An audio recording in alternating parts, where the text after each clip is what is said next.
So we thought we had this fixed. This is another leaking vibrant fitting. If you look right below it, you can see that that area is wet there. You see that drip?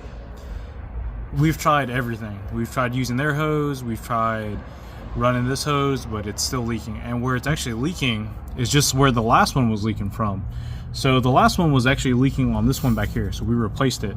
This one is leaking from the same spot, and it's right here along this ridge. I don't understand what the hell is going on here. This is tight. This is a pain in the ass to tighten because we don't have an adjustable wrench that big, right? So we just threw on some clamps, tightened it down some more.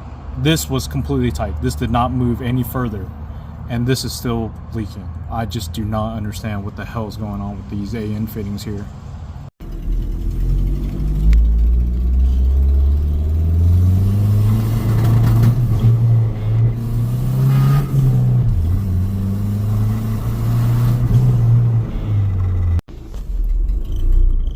Alright, so the stupid Ranger has a coolant leak still from the vibrant fitting.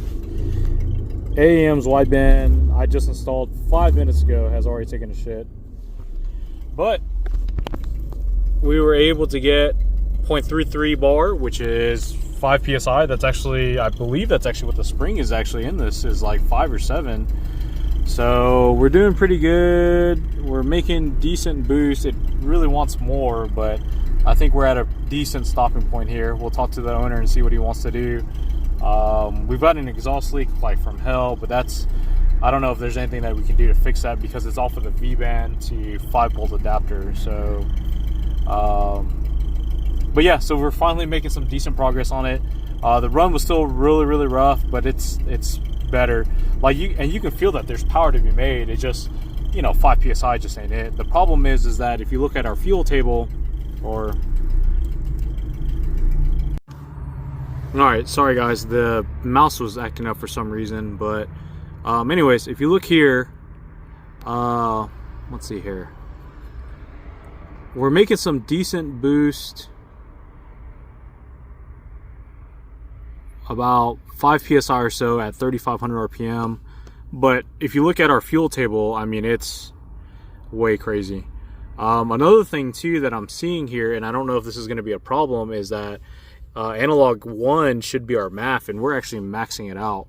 So I don't know if that's causing any of the problems there, so we're going to look into that. Let's see here, analog output, let's see here, analog 1, yep, so that is our, analog 1 is our MAF. And that's going MAF in, so let's see what MAF out is showing. So looking at here, it's reading 1 for 1, damn near. So that may be a problem. We may be actually be maxing out the MAF already. That's insane to me.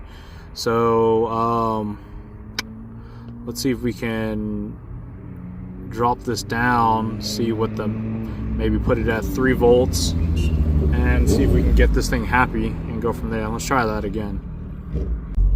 So clapping the MAF doesn't seem to do anything. It didn't make it any worse, but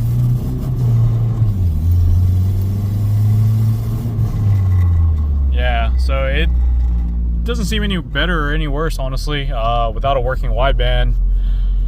I think a big part of it is that maybe the ECU is also still applying, or the ECU for a fact is applying a fuel trim. I know that for a fact.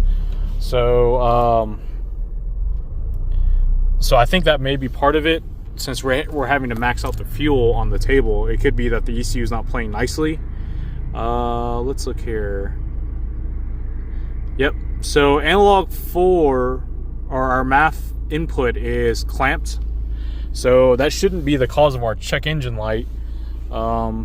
I mean, I'm sure it's not hurting anything, so we'll just leave that alone for now. I'm going to get with AAM to see if they can warranty this thing out. They probably won't know an AAM, which is why I'm not a huge fan of them. But yeah, at least we're finally getting some progress. I'm happy there. We can call that one good for now.